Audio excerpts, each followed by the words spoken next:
dito. Finally, may kakasal na tayo. Never ko in-expect na, sa totoo lang, nung umpisa, never ako nag-expect na aabot tayo sa ganito. Pero, iba yung plano ng Panginoon para sa atin. At nagpapasalamat ako dahil naging matatag ka para sa ating dalawa. Siya ay bukalbas sa ilog ang iyong pagparito upang makisang dibdib si Cheo na iyong pakamamahalin at paglilingkuran habang buhay. Opo, Father. Cheo, hindi perfecto si Sai. At Sai, hindi rin perfecto si Cheo. Kasi kung kayo perfecto, dapat wala kayo dyan.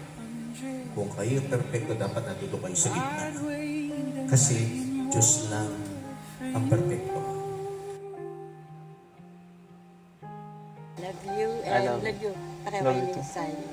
Dumating kayo.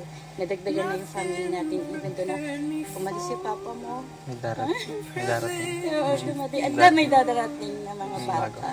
Okay. Yun lang.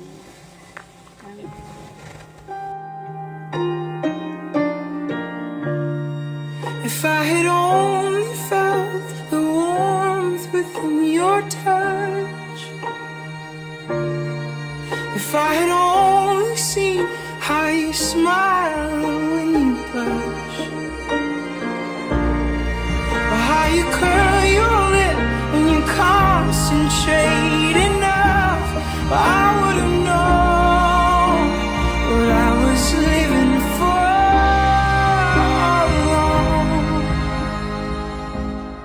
Jay, bukal ba siya yung gabay yung pagparito pumakis ang dibdib si Sai na iyong pakamamahalin at paglilingkuran habang buhay? Opo, Father. Mag-in-love kayo sa isa't isa ng buyo. Walang mag-aaway. Walang bangaya. Yan ang pinaka-importante. Maging masaya.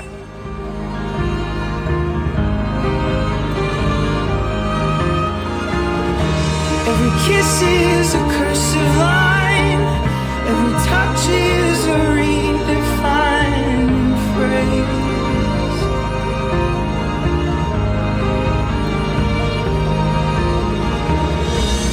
I surrender who I've been for who you are.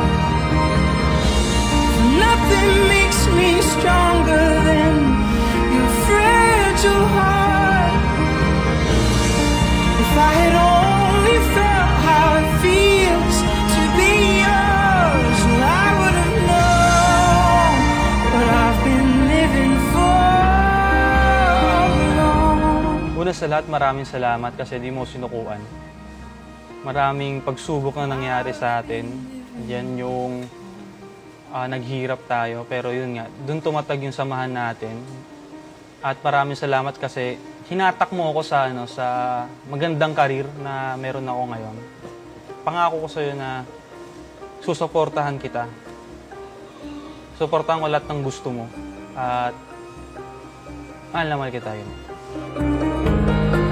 We're tethered to the story we must tell. When I saw you, well, I knew we'd tell it well. With a whisper, we will tame the vicious seas like a feather, bringing kingdoms to their knees.